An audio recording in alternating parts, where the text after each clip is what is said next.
In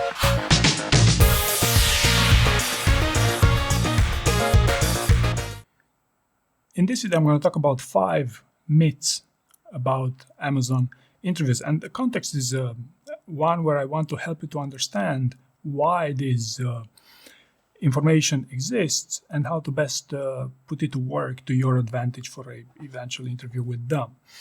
Number 1, 2-minute answers. Okay, so there is advice circulating online that 2-minute answers are the best Amazon interviews. In fact, the context of those 2-minute answers, which I also previously mentioned in various videos and other content I have, is that for training purposes, right? So most people either cannot speak for 2 minutes straight about one such story, they are missing some key details, or while other people can talk for 15 minutes straight, but they could very well use by making their answers more concise. Okay, now this being said, during an actual interview, imagine you get asked in some interviews only 3 questions, right? So it doesn't make sense to have 2-minute answers to those 3 questions, unless you want to get into a conversation and so on and so forth. But that's for salespeople, you know. But in other cases, they would want to ask you all the leadership principles in one session, in a rapid fire round. So then, you know, having your answers more towards the 30 seconds mark is probably better, right? So the main takeaway here is your answers should be sharp. Okay, so the sharper your answers will be, the better you'll do in these interviews. Okay. Second thing, it's oftentimes I hear from candidates that they say, Dan, they really like me, it's only going to be a formality. Okay, this is actually a well-known trap or an interviewing technique, if you want, that is to make you feel so comfortable that you do not really take their interviews seriously. It happens all the time, and my advice would be to think a bit on the business side of things. Whose interest is that you over-prepare their interview and you bias them towards you and essentially cheat your way through their interview? It's not their interest, but rather yours as a candidate, right? So except if you're an exceptional candidate, oftentimes it makes sense to prepare those interviews, if not for the sake of passing them, but for the sake of negotiating an even better job offer. Okay, but long story short, even if they like you, it doesn't mean the interview is going to be any easier. Okay, or even if you know someone on the final interview rounds, it doesn't mean much. It doesn't mean that you're more likely to pass it. Right.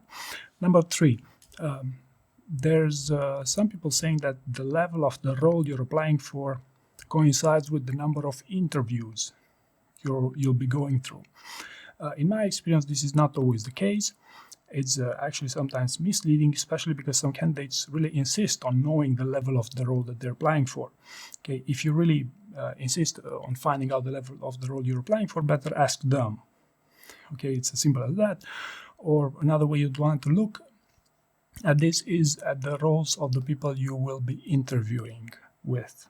That's also a strategy to this. Now, this being said, in my experience, targeting your answers for a given role, for a given level of the role. For example, you know you're only a level 6, but you're targeting a level 7. This doesn't fly. Okay, so in my opinion, you'd better focus on your answers being sharp, rather than to pitch the level. I have plenty of examples of people who got up-leveled as a result of their interviews, and those people had no idea the level of the role they were applying for in the first place. Okay, so this is how it works, at least to my experience. Number 4, the star format. Okay, so the star format is not mandatory in Amazon interviews, even if it's advertised on their careers page, even if it's great advice to the vast majority of candidates to structure your answer in star format. This is primarily because by structuring it, you will ensure that you won't omit key details, such as, you know, if you talk too much about the situation, you'll forget to talk about the results, right? This is the context, and it's on the employer's interest that they hear answers in a templated format so they can screen you better. Okay.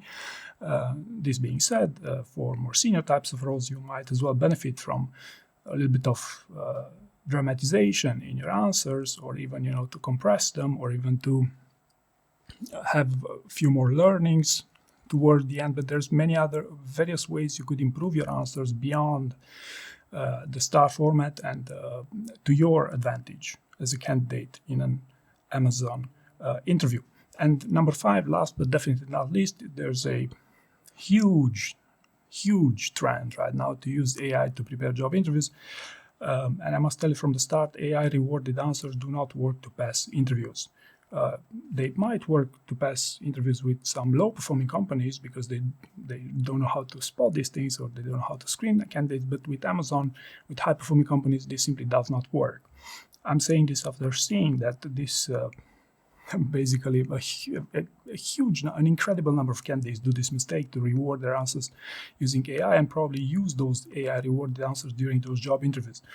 I won't insist on this. I made other videos where I explain why this simply doesn't work, but so you should know. On the same thing, reinventing stories using AI, it's something basically that's a cheaper version of something that used to be a trend in the past, that you used to buy story banks, stolen Amazon story banks from some places, but still they never really worked like that. So long story short, AI has very marginal benefits to your interview prep.